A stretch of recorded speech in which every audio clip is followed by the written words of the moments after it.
2020 was supposed to be one hell of a year. A year filled with traveling with your friends, flying drones across epic landscapes, and one full of adventure. And quite frankly, it could have been all of that, except that most of us spent it here, at home. And that's okay, because while we're stuck at home, I know that a lot of you have also been working from home. And there are a lot of amazing advantages to this, like writing it off your taxes. So as an entrepreneur and as a creative, I'm gonna teach you guys today how to write off your rent and your mortgage and other home-based expenses off of your taxes. Because odds are you guys are already paying for this anyways. So we might as well take full advantage of the tax code so that way you guys can have more money in your pocket.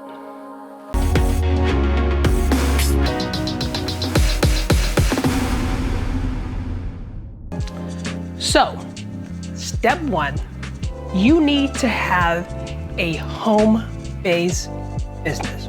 What does that mean?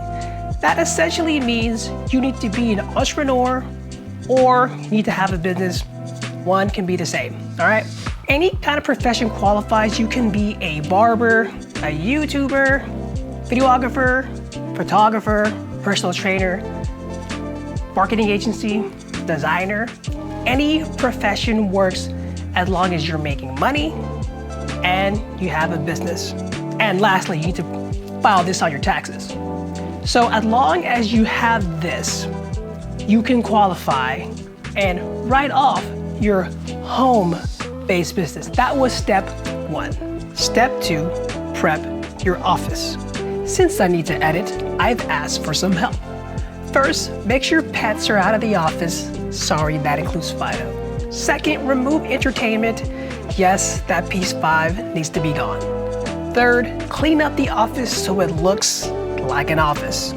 Once this is all finished, your office is now prepped so that it meets the minimum requirements for the home office deduction. So, I want to make a few clarifying points here before we move on to our next step. And you've noticed in that last section that my home office is quite large, and that was definitely by design. The IRS code doesn't limit the size of your office as long as you're using it for business purposes.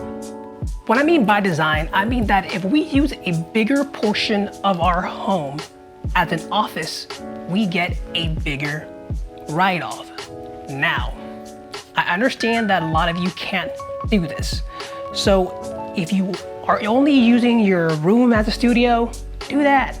If you are a warehousing business or you're shipping clothing and using a small closet in your home as an office, we can do that too. But what I'm saying is, if you can, prioritize making your office as big as possible so then that way we can take a larger write-off on your taxes. And before we move on, there's one more rule that I want to clarify on. It is the exclusive use test.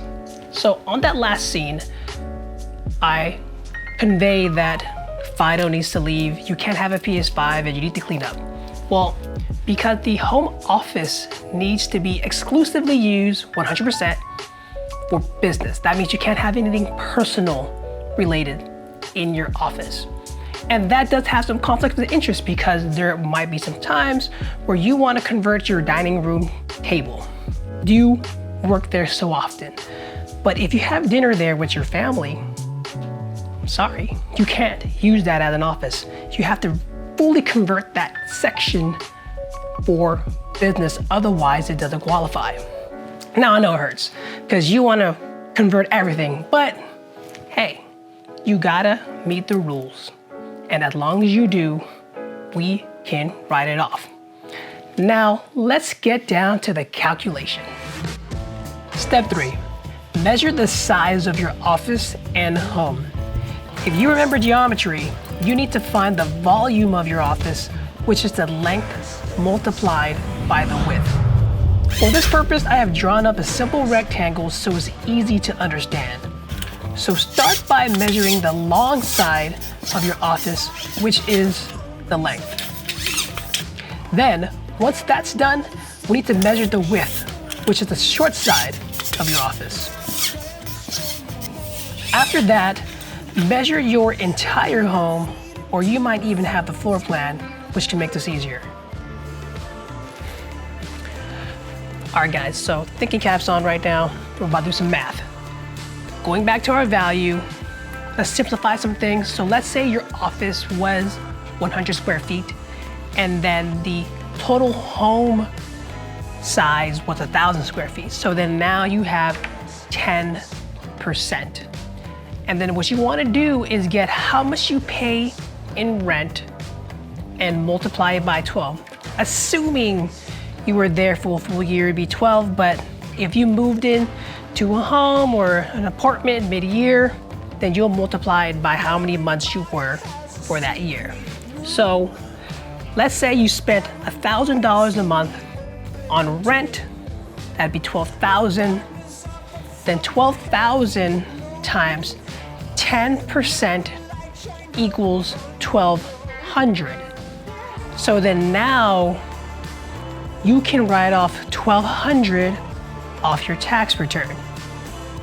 It doesn't stop there though, but remember how I talked about how I made my office bigger by design? Because let's say you had a 500 square feet home office in your 1,000 square feet apartment. That would be 50% of your home is an office. Instead of having a 1,200 deduction, that was 10%, if it's 50%, 50% times 12,000 is 6,000. Remember, you're already paying for rent anyways. You already have a mortgage anyways. So then now we can deduct this off your tax return. Like I said, it doesn't stop there.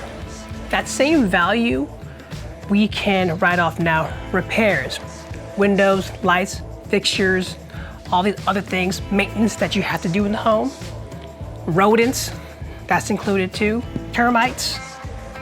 In addition, utilities, gas, water, electricity, that's included too.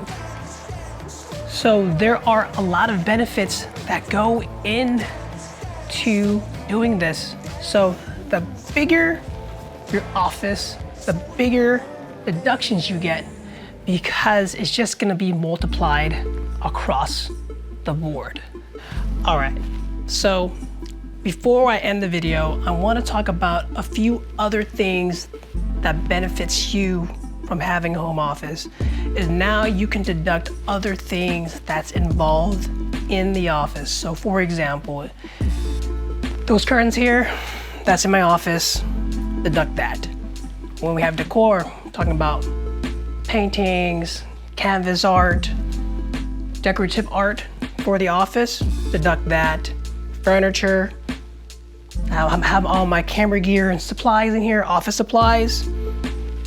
This is my podcast area. Make sure to go subscribe and watch my podcast, Cast Camera Action. My photos that I've printed and framed, that's a deduction. A little fun, little office. If y'all watch The Office, it is your birthday. That's a deduction. Again, furniture. We can now deduct these things because part of our office, part of our business. In addition, I have multiple desks in my office. I'll give you guys a tour. Have 3 standing desks, one here, one there, and one here. So this is my main editing session during tax season. When my clients come here in a non-pandemic year, they would sit right here while I do their taxes. Remember guys, again, I'm a financial professional and a film professional, so they sit right here. This here is actually a separate editing station. So if I have another, yes, I have a little PC here as a backup for my other computer. In addition, me and my girlfriend, we repair our drones here. solder and all that stuff, because we do a lot of flying around adventure stuff, real estate shoots, commercial shoots, so that's here too. But again, now that it's in my office, we can now deduct these things. And lastly, for example, I bought this big partition here, so that way if I ever got audited, they can see that I'm making a really big distinction to show that I'm separating, you know, the kitchen from where my actual office here. I drew curtains over here. That's the entertainment center. I don't get to write off where I watch football and basketball in. That stays right there, all right? So if you can, try to separate and really make leading lines where your actual office is. And you'll notice I didn't include the entryway right over here as an office space. So I literally stopped the line right here. So that's where the office is gonna be. Other than that, guys, I hope that this video was really helpful. Remember to like, comment, and subscribe. And I'm gonna give you guys more finance and tax tips on the next video. Peace.